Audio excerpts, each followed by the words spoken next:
Moving on to Halloween 2, 1981.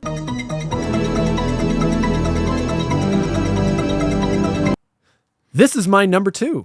Ooh, I have this at number 3. Okay, you like it? You like it like I like Yep. it then. All right, let me just quickly give a plot synopsis. It begins with immediately recapping the ending of part 1. I love how they set everything up in the first couple minutes with just noise. So it does a quick little recap. Michael gets shot by Loomis and he falls off the railing, and then Loomis looks out. Oh, we didn't actually talk about the ending of part 1. We should mention this because it's a very iconic. I love the ending of part 1. So the ending of part 1 is that just as Michael is about to attack Laurie has at this point been fighting him off, and she actually injures him. She stabs him in the eye with the coat hanger, and she actually stabs him as well with the knife once.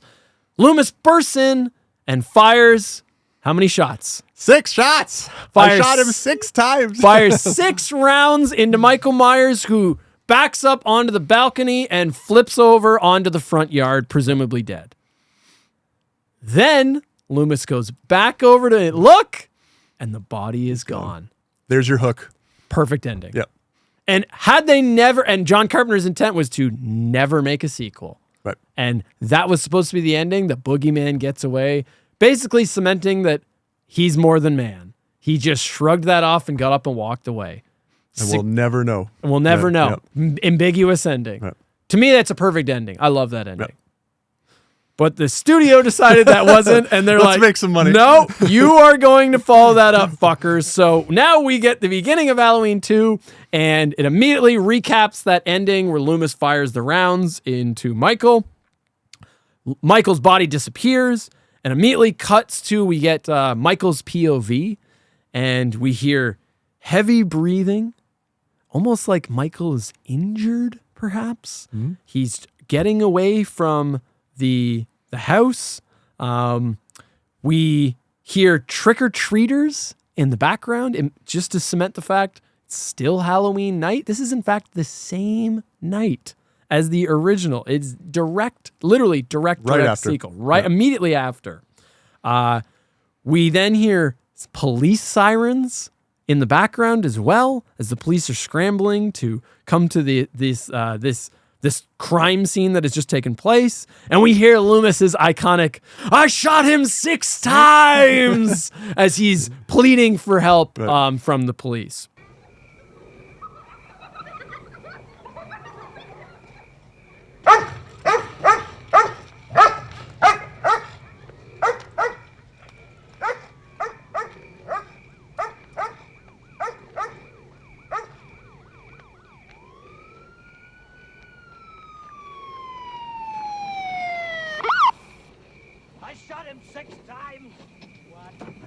I shot him 6 times. Michael then proceeds to just keep on walking around and just starts killing people.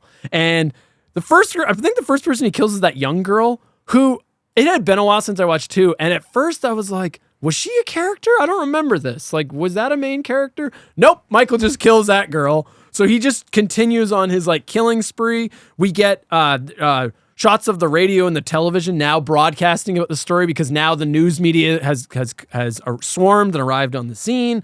They're beginning to blast the story on the radio that an escaped a mental patient, Michael Myers, is at large.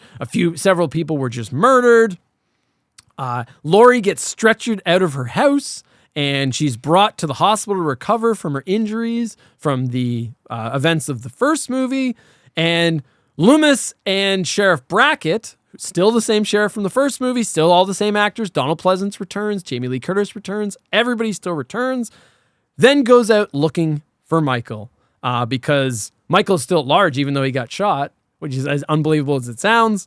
And Loomis even recounts to to Brackett. He says, "I shot him 6 times." Brackett says, "No man can take 6 shots." He's no man. He's no man, though, of course, as he said. And as they're driving around, they're looking for someone dressed like Michael Myers, and in what may be one of the funniest moments, debatably saddest moments in the entire franchise, the cops spot what looks like Michael Myers. This is, of course, poor Ben Tramer. Now, I didn't mention this when I was talking about Halloween 1. There is a line they drop in the first movie about how Annie is trying to set up Laurie with a boy. She's trying to set him up with Ben Tramer. Ben Tramer. Laurie has a crush on Ben Tramer. Well, you could ask Dick Baxter. He'd go out with you. I'd rather go with Ben Tramer. Ben Tramer? Poor Ben Tramer. It's like, why? You never get. I love the fact that was just a little callback. They're like, "Hey, we mentioned this kid. How about that kid dies? Could have been any kid, right?" And poor Ben Tramer gets just brutally killed by one of the cops, and his death makes absolutely no sense. Where like Loomis and Brackett are just like, "Is that him? Is that him? Stop!" And they're trying to yell at him, and then another cop just sees him, and it doesn't matter how many times I watch it, I don't know what that cop is thinking. He just rams his car full speed into Ben Tramer, and pins him against like a van, and then the car immediately explodes and ignites, and Ben Tramer burns alive, pinned to a car, probably thinking his last thoughts, why? Why? What did I do? And so they kill poor Ben Tramer. But at this point, nobody's 100% sure if that was Michael or not, because he dies in like a ball of fire. And so he's like sitting there burning. They can't identify the body. They're not 100% sure. They just know he was wearing a mask that looked like the Michael Myers mask. It is not the Michael Myers mask, to be clear. Right. So they think they killed Michael Myers, but they're not 100% sure. And Loomis isn't convinced. Right. Sheriff Brackett then discovers the body of his dead daughter, Annie, which is a heart-wrenching scene. Awful. Right. He is now out of the movie because he needs time to grieve. He then gets replaced by Deputy Gary Hunt, who is now basically filling in for the Brackett role, which is Loomis and Deputy Hunt are now same thing as Brackett and Loomis were in the first movie, rolling around, patrolling the streets, trying to find Michael, trying to find evidence. Deputy Hunt does not, or believes Michael is dead. Loomis does not. Loomis insists they autopsy the body and check the dental records, where it is revealed by the dentist, they can't 100% confirm this, but the body belongs to a 17 or 18-year-old male.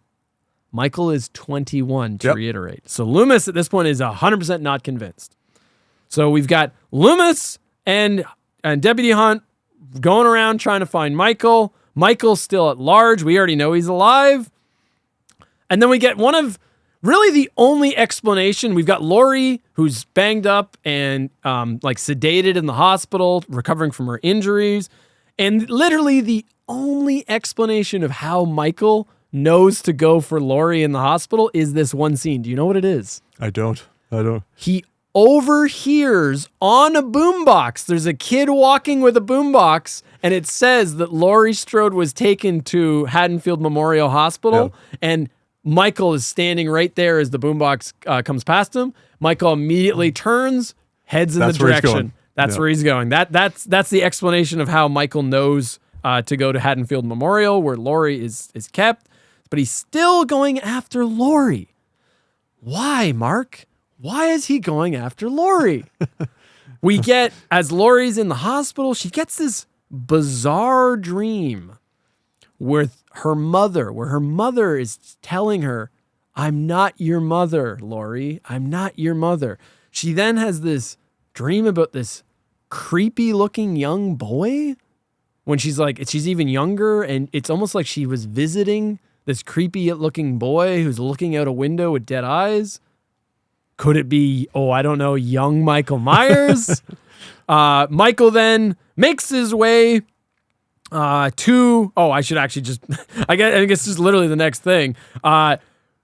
It's revealed through, through Marion Chambers to Loomis that Loomis didn't know this. There were secret documents that Michael had a sister that survived. So she would have been, I guess, an infant at the time of the events of the original Halloween. Right. I don't remember any shots of her in that house. Maybe the parents took her. Whatever. Who knows? Yeah. But Laurie Strode is, in fact, Michael's biological sister. Right. That girl, that Strode girl, that's Michael Myers' sister. She was born 2 years before he was committed. 2 years after, his parents died and she was adopted by the Strodes. They requested that the records be sealed in order to protect the family. Jesus, don't you see what he's doing here in Haddonfield? He killed one sister 15 years ago. Now he's trying to kill the other. So Michael we now have some modus operandi. We have some motivation for Michael Myers. He is not randomly going around killing people. That's very important in this film. They established that Laurie was Michael's biological sister, that she was given up for adoption. I don't remember what happens with Laurie's parents. I forget. I think they died after the events of the first movie. I think it's suggested that. It's suggested that something happens to them, and then she gets given up for adoption. So Laurie is actually, I guess, Laurie Myers would be. By blood. Right. Right. But and then so she is given up for adoption, and then she was taken in, adopted by the Strodes. So the Strodes are actually not Laurie's biological parents.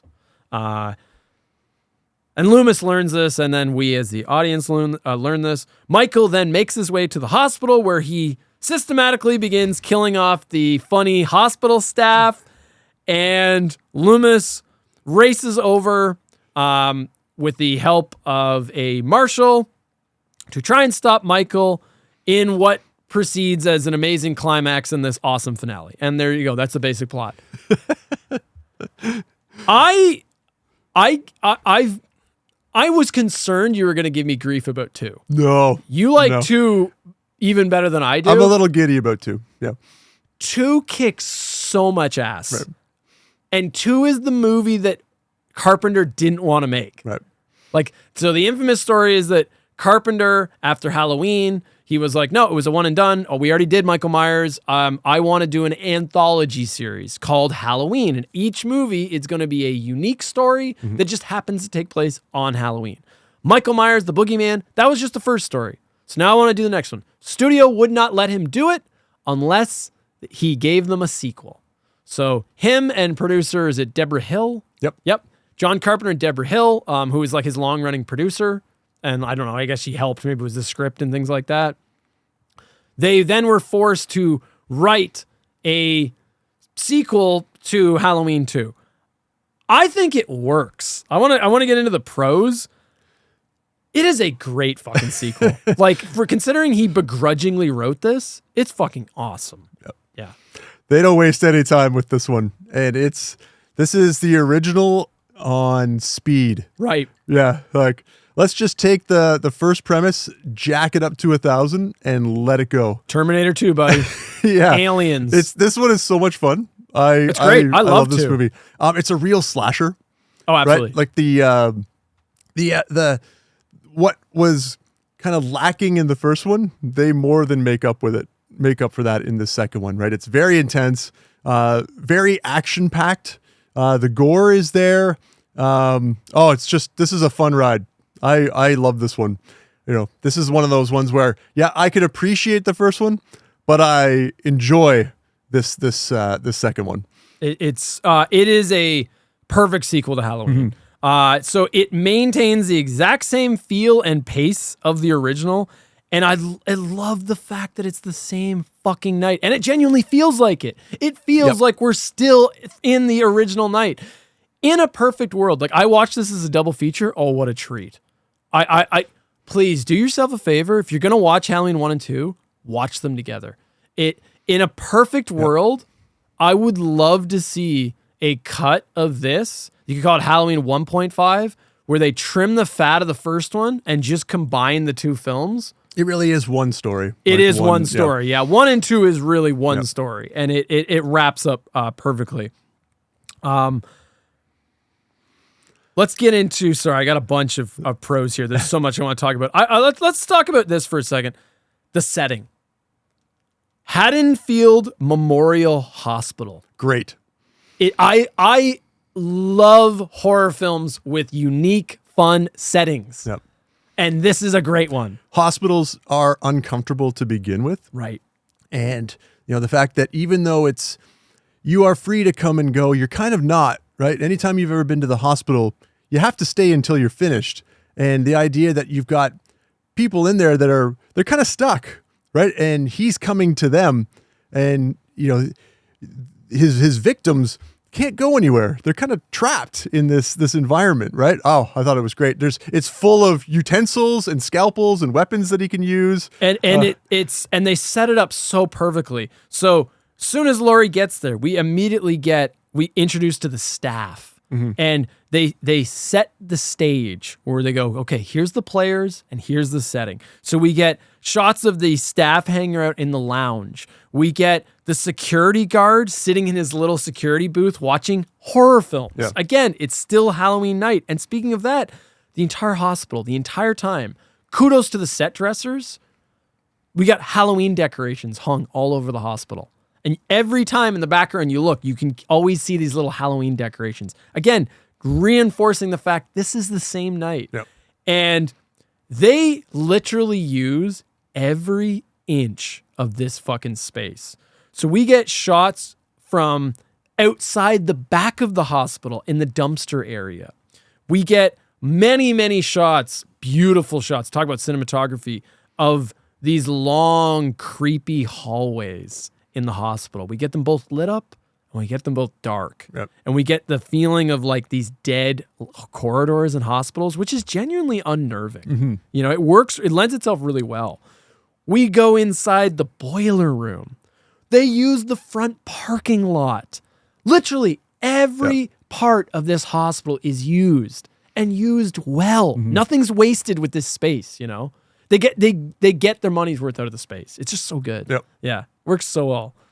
Anything else you want to add about the hospital? Yeah. Just the one point that you hear the staff are starting to talk about what's happened.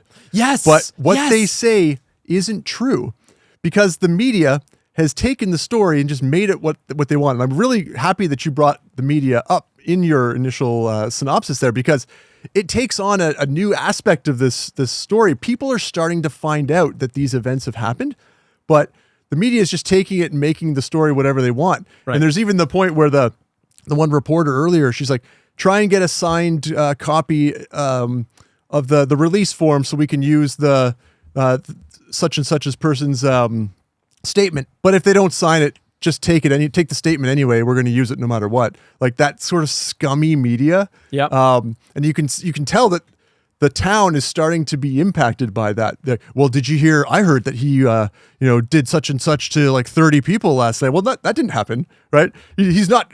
Michael Myers isn't good. No, I think he only killed 5 people in the original. Right. Yeah. But the legend is starting to grow already. Right? Yeah, because it was already such a small town. Right. Because I think they say it's this one, I believe, where they're like, this was a small town. Yeah. And as much as the hospital is a great environment, Haddonfield is starting to get smaller. Right. Right. Oh, it's just it works really well. I know exactly what you're talking about. Back to cinematography for a second. Great shots of Michael. Again, all the great cinematography work in the first film, all those clever shots of Michael, all here. We get the shot of like Michael's in the car mirror when the one nurse pulls up. We've got another shot similar to the first movie where Michael appears behind the Laurie. They do that shot again, but it appears behind the nurse. I fucking love the shot of Michael, just that dead shot of Michael walking towards the front door and he just walks through the fucking glass. It's so horrifying. It's so horrifying though. It's just like, oh my, if you would shit your pants if you actually saw that. Amazing. Got some more pros here. And again, feel free to jump in anytime you want here. I love the drunk doctor. That shows that he was at a party. It's Halloween, right? And they have to basically recall this guy. Yep. And he's not prepared for what. It's like, oh, this is great. Everything about it was great. I think all of the staff are fun characters too. I've heard people complain about 2 because they're like, well, 2 is when they had to add a little bit more gratuitous TNA and they had to, make the kills gorier. But to your point, a slasher film is TNA, a simple plot, a cool killer, and some great gore kills. That's a slasher movie. So like, the series kind of had to. So as much as I put 1 above 2, I fucking love 2 because the genre had to evolve. And to me, this was a natural evolution. And John, like John Carpenter and Deborah Hill seem to be very bitter about 2. Like Carpenter said, the whole Laurie Strode connection, like Laurie being his daughter. He just like made that up, and he was like, that was one of the stupidest fucking things I did. How do you feel about that? I like it. I do too. Okay. And I was worried you weren't going to like it. I feel like it adds importance to the first one, because why is he going after Laurie Strode? Like, why is he suddenly... It can't just be because she walked up to the front door in the first one and dropped off a set of keys. There's got to be more there. And this is kind of a controversial point, right? You either like that connection or you don't. And I just find without it, what's the point of all this? Why is he so fixated on her? Maybe they don't explain that familial connection very well, or they don't do much with it, but not having it really kind of just devalues that relationship. Why is he going after you? Like for years, why is he going after you? Right. And later sequels would sometimes use that canon and sometimes abandon that canon. And we will get to that. Yep. I am in favor of the Laurie and Michael are related. Yep. I'm cool with it. Yep. It also it adds credence to the why now did he escape? Yep. Well, we don't know exactly why, but we knew where he was going. Mm-hmm. He wasn't going back home just to start killing people. He was going to find his sister. Right. Was he trying to kill Laurie? No. Was he just trying to stalk her? I don't have the answers with that. But I like the idea of him going after his family lineage. Right. That to me is more fun. For whatever reason, we don't really know. I don't really, but and we're going to get to, yeah. when we get to the Thorn trilogy, we're going to get to that explanation. But I like that idea. I think that was a clever idea. So forget what John Carpenter, as much as John Carpenter thought it was throwaway, I think it works. Good. I think it works good. The remixed theme song is fucking awesome. Yes, it's got just a little bit of... It's just different enough. Yeah. Just different enough. Here, I'll play them both. I'll play 5 seconds of both of them back to back. Here you go.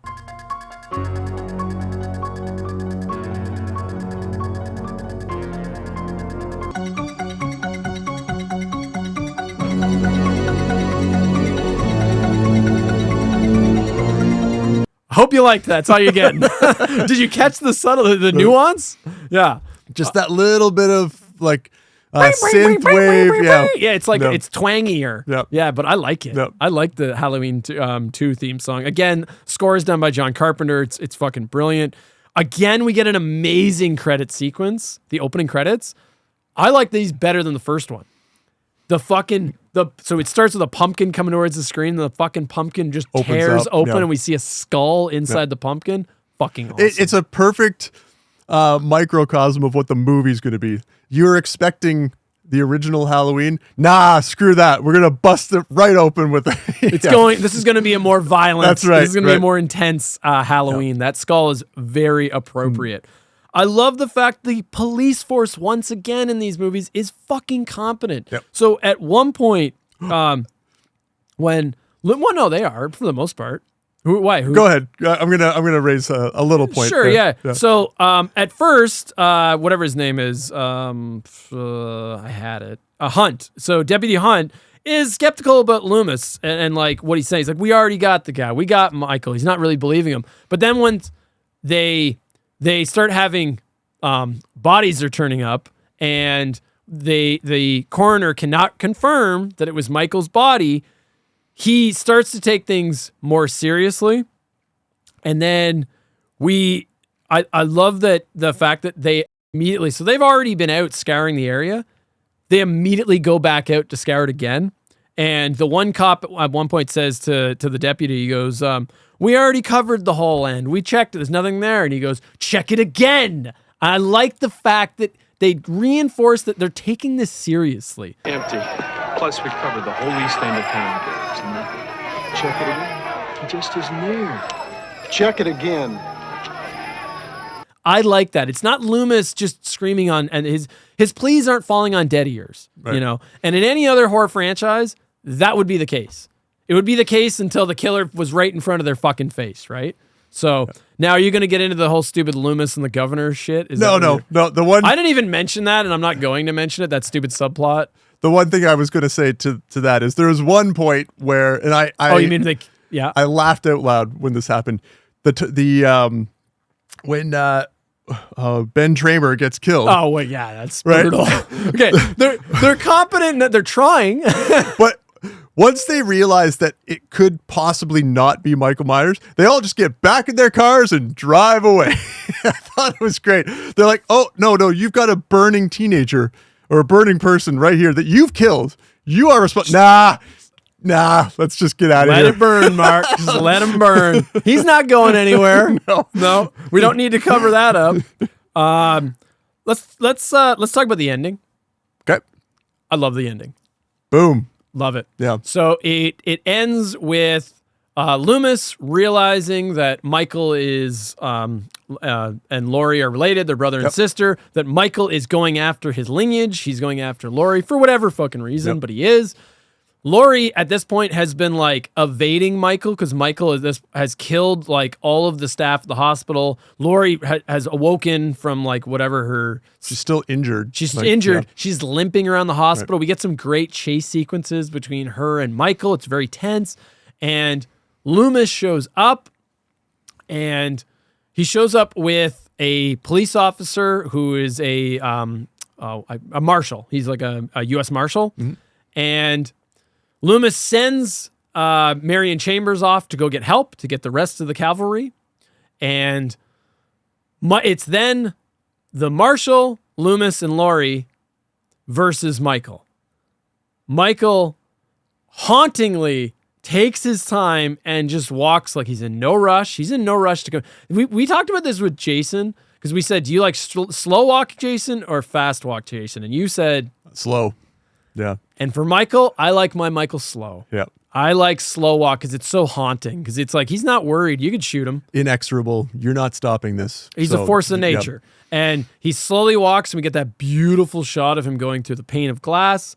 And is it Loomis or the Marshal that puts like, they shoot him like fucking 8 times or something. One of them shoots, they put a bunch of bullets into him.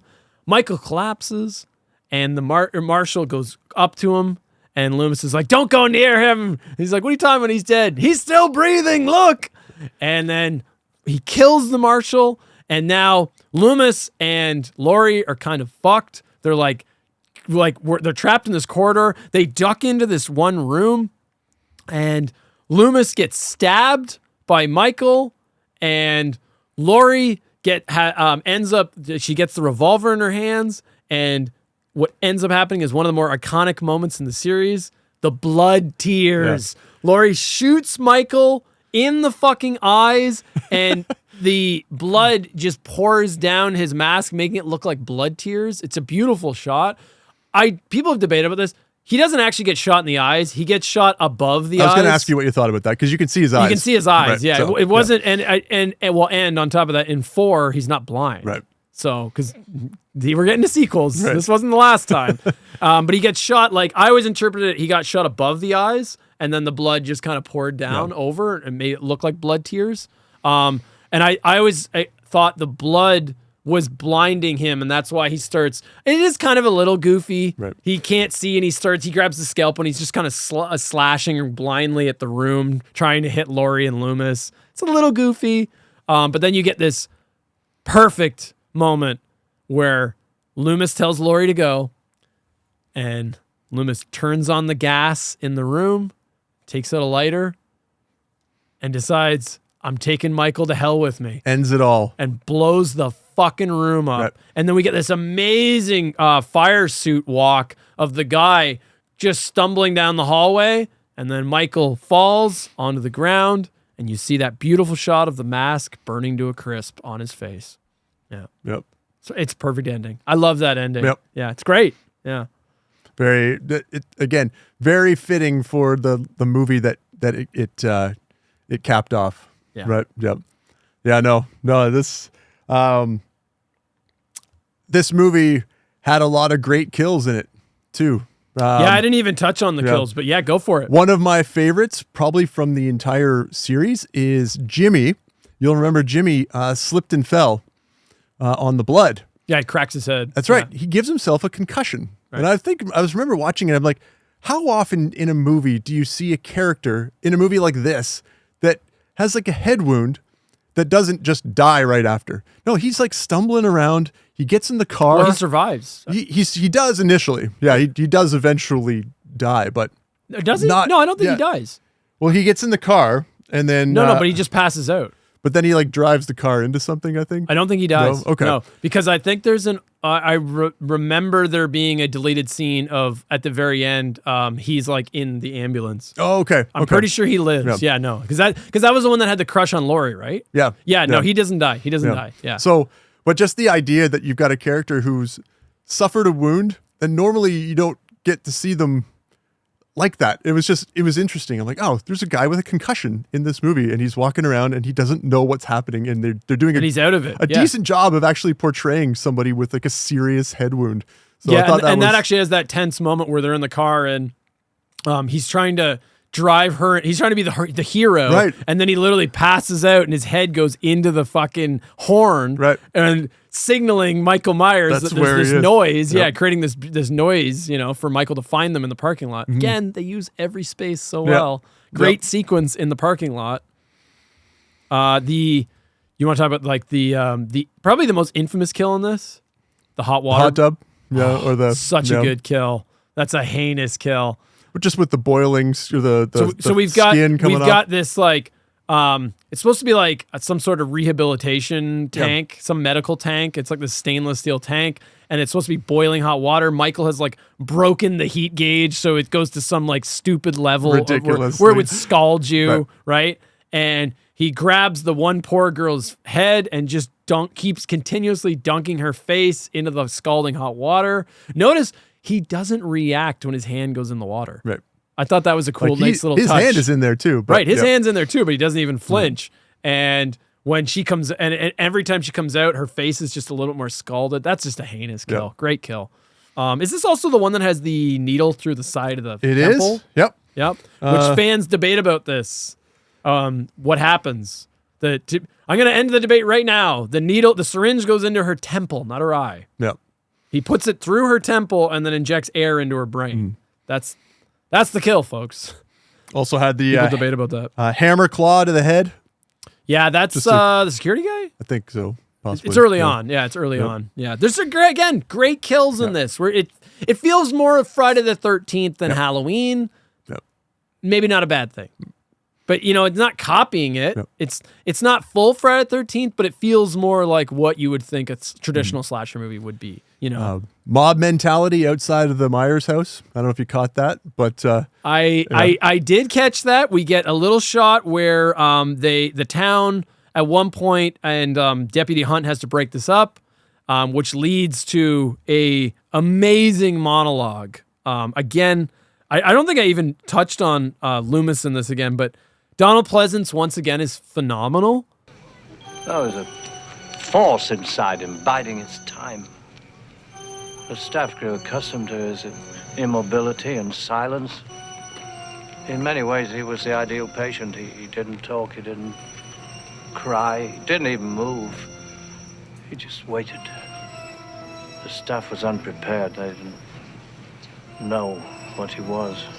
He does such a great job in this. And yeah, they show up at the Myers house where the mob or where the townspeople are just like, fuck that house, tear it down. And they're like throwing shit at it.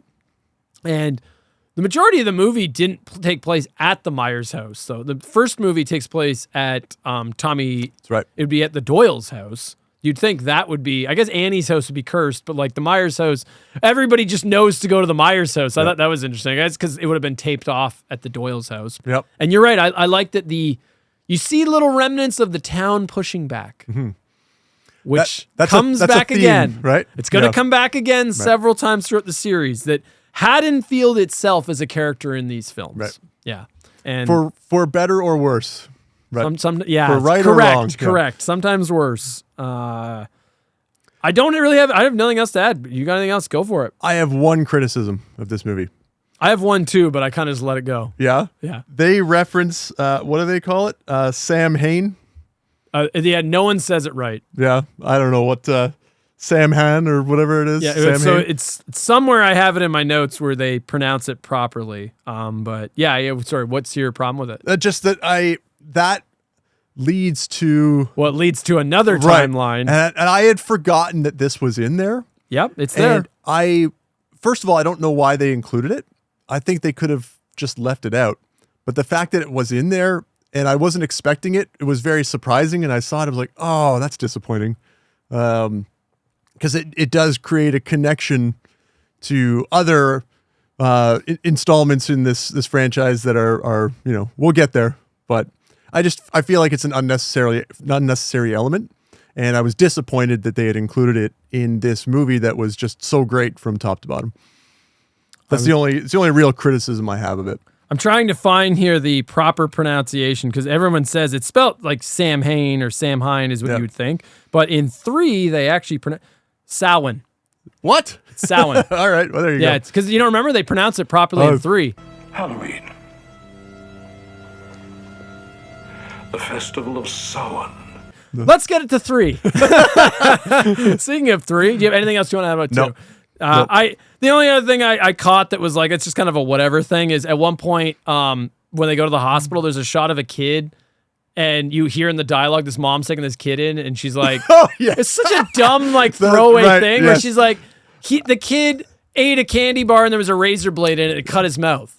It's just the It's classic just a dumb little joke. 80s, old wives tale. Right. Yeah. But it's so unnecessary. Yeah. It's like, it feels goofy and it's like, you didn't need that. It's like, to me, it felt goofy and kind of goes against the tone of the whole film. Yeah. I didn't like it.